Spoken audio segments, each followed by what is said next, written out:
Let me guess. You got a to-do list longer than a Marvel movie marathon, but instead of tackling it, you're here watching this video.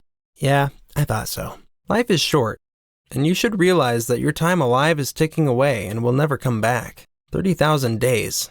That's all the average person gets. If you're 30, 11,000 of those days are already gone, wasted, lost. Time you will never get back again.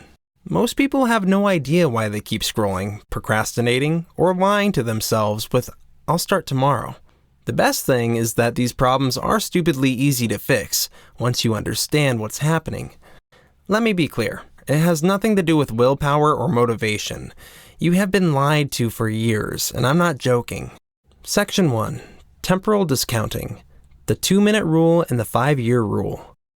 Your brain is sabotaging you. Right now. And it's not because you're lazy. It's because your brain is wired to take the easy way out. The reason for this, in a phrase, is human evolution. You're wired to prioritize safety and comfort, while avoiding danger and unpleasant experiences. It's the simple reason mankind has been able to survive and evolve for the past 3,000 years. It's called temporal discounting. Basically, your brain would rather binge Netflix than do something that actually matters. Why? Because Netflix feels good now, and your long-term goals, they can wait. Thankfully, I have a couple techniques that can help you with this. The first is called the 2-minute rule. If something takes less than 2 minutes, do it now. It's a simple way to stop procrastinating and build momentum. Trust me, your future self will thank you. The second is called the 5-year rule. When you know you're procrastinating, and that itch in the back of your mind is begging you to make better use of your time, ask yourself, will what I'm doing right now matter in 5 years? If you're spending quality time with your family, or you're hard at work studying for the upcoming exam, you're all good. If you're rewatching your favorite TV show for the 37th time and you're scrolling TikTok, get off your butt and find something that will matter down the track. Temporal discounting affects almost everyone, but it's not even nearly as bad as one of the most lethal time killers out there that not figuratively, but literally brainwashes you into thinking you're being productive. Section 2. Productive procrastination, the ostrich effect, and time blocking. If you're the kind of person who decides that cleaning your desk, or even the entire house, is more important than starting the project you really need to do, congratulations, you've just been diagnosed with productive procrastination. Your brain is tricking you into feeling busy while you avoid what really matters. It's another way of burying your head in the sand to avoid dealing with something stressful, which fittingly is called the ostrich effect. Unfortunately, it doesn't work. The longer you avoid that project, that dreaded conversation, or whatever it is, the bigger it grows in your mind. And before you know it, you're stuck in a horrible cycle of guilt, stress, and wasted time. What you really should be doing is time blocking. It's a productivity technique where you divide your day into specific blocks, each dedicated to a particular task or activity. Instead of working through a to-do list randomly, give this a go. It helps improve focus, time management, increases productivity, and even gives you a better work-life balance. But most importantly, it reduces a lot of unnecessary stress and procrastination. Start by listing your tasks. Write down everything you need to accomplish. Then prioritize the most important ones and schedule them during your peak productivity hours. Allocate specific time slots for each task, including breaks and buffer time for unexpected interruptions. Like that 30 minutes this afternoon when you know your mom's going to call you for a quick chat. And then stick to the schedule. Think of your schedule as appointments with yourself that you simply can't afford to miss, because time is ticking away. At the end of the day or week, review how well you did, and make any adjustments that you need. Ultimately, if you don't plan your time, someone else will. And I want you to take a moment and really think about that. But all of what I've taught you up until now will not work if you simply cannot focus. And believe me, you can't. Because TikTok and Instagram have fried your brain to the point that your average attention span has shrunk down to just over 3.33 seconds. Section 3. Pomodoro Technique. Purpose, Presence, and 5-4-3-2-1 Technique. You're always daydreaming, losing interest and finding it really hard to pay attention. Now, you're obviously not about to completely ditch social media. So I have a couple solutions for you that'll help turn you into the effective person you deserve to be. The first solution is to click the subscribe button as hard as you can. Oh shit, wrong one. Let's start over. This first solution is called Pomodoro technique. Basically, you work for 25 minutes, then take a 5-minute break. Or if you're feeling a bit more ambitious, work for 50 minutes, then take a 10-minute break. Whatever works for you. This method keeps your brain fresh and prevents burnout. It's like giving your brain a mini vacation while you're being productive. I've personally found that setting little alarms on my phone really help with this. I'm doing it right now as I put this video together. The second thing dives a bit deeper. The secret to paying attention and spending your time wisely comes down to 2 things: purpose and presence. And no, I'm not about to go all zen on you. This is backed by science, so listen up. First, purpose. Having a sense of purpose is one of the strongest predictors of a meaningful life. Viktor Frankl, a Holocaust survivor and psychologist, said it best: "Those who have a why to live can bear with almost any how to live." Your purpose doesn't have to be grand. It can be as simple as nurturing your relationships or pursuing a passion that lights you up. So, here's a pro tip that'll help you stay on task. Write down your why. What gets you out of bed in the morning? What would you do if money weren't an issue?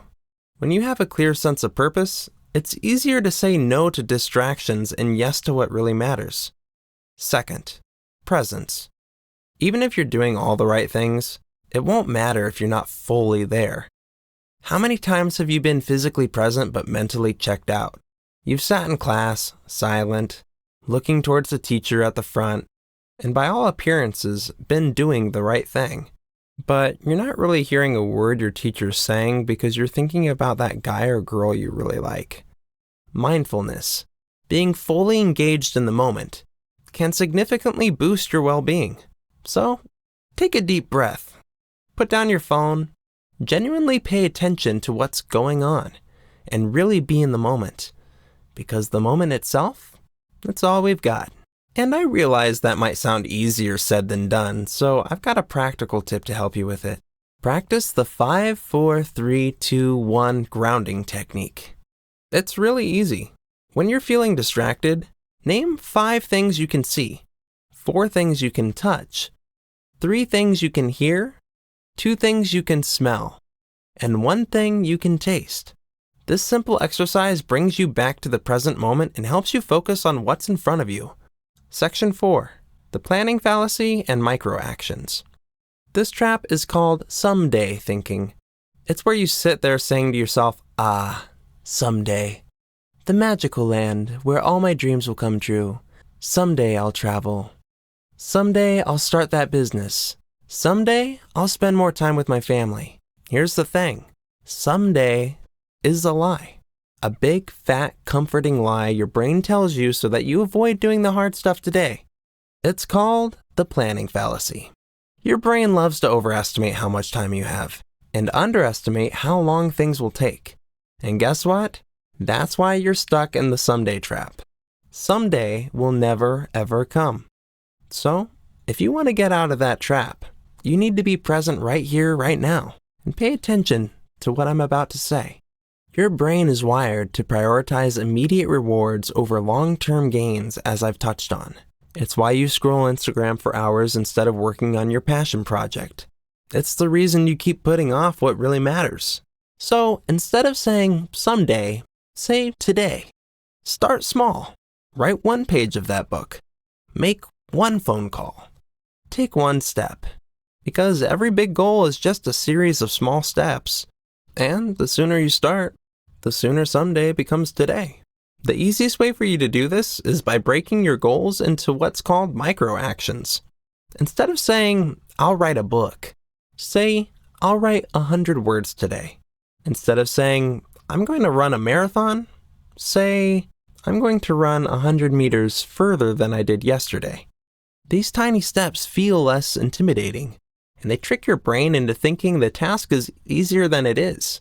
It's like sneaking vegetables into a smoothie. Your brain won't even notice it's doing something hard. And very importantly, don't forget to celebrate the small wins. Did you write that essay that you've been avoiding? High five yourself. Did you finally start that workout routine? Treat yourself to something you enjoy. Preferably not a Big Mac, large fries, or 20 nuggies in this case, though. The point is, these little rewards reinforce positive behavior and keep you motivated to continue with your micro actions. And there is another very important reason why you need to celebrate the small wins. But I'll get to that in a sec. First, though, I need you to understand something that's both crazy and incredibly scary. Section 5. Time expansion and time landmarks. Your brain doesn't perceive time in a straight line. Nope. When you're stuck in the same old routine, wake up, work, scroll, sleep, repeat, time feels like it's on fast forward. But when you do something new or meaningful, time slows down. It's this thing called time expansion. As an example, think about your last proper holiday, where you traveled somewhere out of state or overseas. Those first few days felt like a whole week, right? But the months before it? Gone like a blink. And that's because your brain craves novelty. It's like I mentioned earlier with human evolution. Our brains are wired to look for comfort and safety. When you encounter something new, your brain kicks into high gear. It absorbs every detail and creates extremely vivid memories. This heightened state of awareness makes time feel like it's stretching out. So, if you want to make your life feel longer, you need to break the repetitiveness. Try new things. Take risks. And create what's called time landmarks. These are those real-life side quests that you did on that holiday that you'll never forget. Or, as a more common example, those moments that stick in your memory like a catchy TikTok song. People who regularly engage in new experiences report feeling like they have more time. It's like your brain hits the pause button when something exciting happens. So if you want to slow down time, start saying yes to things that scare you a little. Take that dance class, book that trip, or finally start that side hustle that you've been dreaming about. And keep celebrating those small wins while you do it, because it's all connected. When you celebrate the small wins, it really helps keep the positive momentum going. The best part about it too is that you don't have to do anything insanely crazy to create these time landmarks. Even little changes, like taking a different route to work or trying a new recipe for dinner, can trick your brain into thinking time is moving slower. It's like hacking your brain to stretch time. And if you're looking for a way to make the moments in your life already feel more vibrant and meaningful, try journaling. Write down your experiences. Writing down your experiences helps solidify them in your memory, making your life feel richer and more expansive. It's like giving your brain a scrapbook of moments to look back on. Conclusion. Life is short, but it doesn't have to feel that way. By understanding how your brain works and by using these psychological tips and tricks, you can make every moment count. Because at the end of the day, time is the one thing you can't get back. So, what are you going to do with what's left of your 30,000 days? You owe it to yourself to make the most of them.